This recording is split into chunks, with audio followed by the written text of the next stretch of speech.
Intuitive page flipping with Miss Jane says,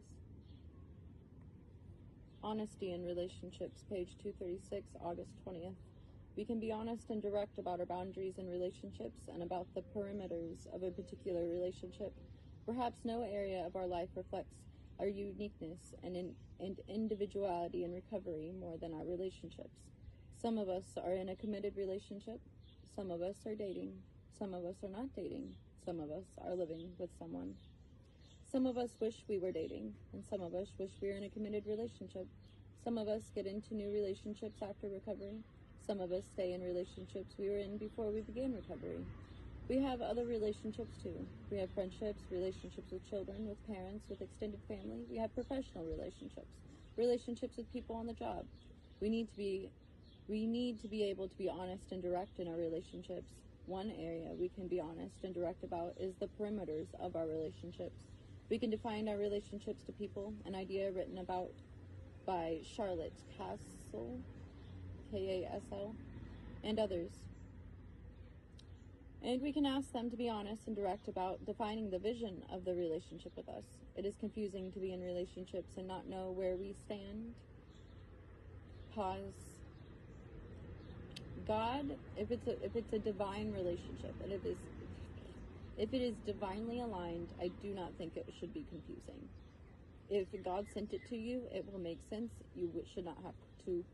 If it is truly a gift from God, if that is the direction that God seeks for you and you are in alignment with God's path for you, then that relationship should not ever be confusing.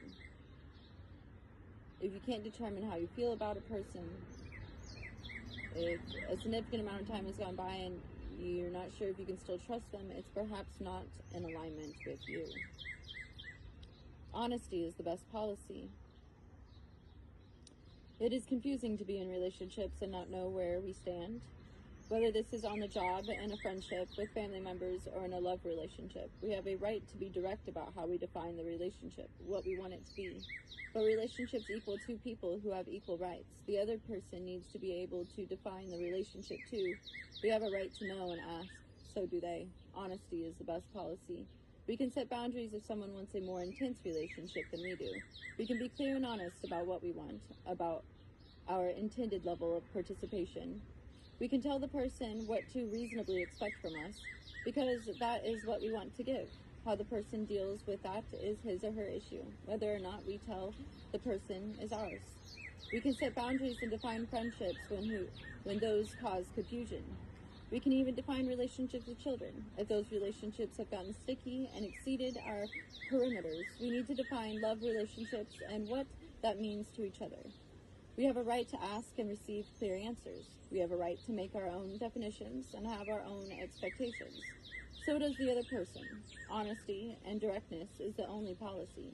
Sometimes we don't know what we want in a relationship. Sometimes the other person doesn't know. But the sooner we can define a relationship with the other person's help, the sooner we can decide on an appropriate course of conduct. For ourselves. The clearer we can become on defining relationships, the more we can take care of ourselves in that relationship. We have a right to our boundaries, wants, and needs. So does the other person. We cannot force someone to be in relationship or to participate at a level we desire if he or she or they do not want to. All of us have a right not to be forced.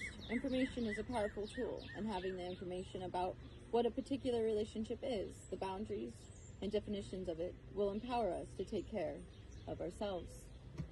Much love, Earthlings.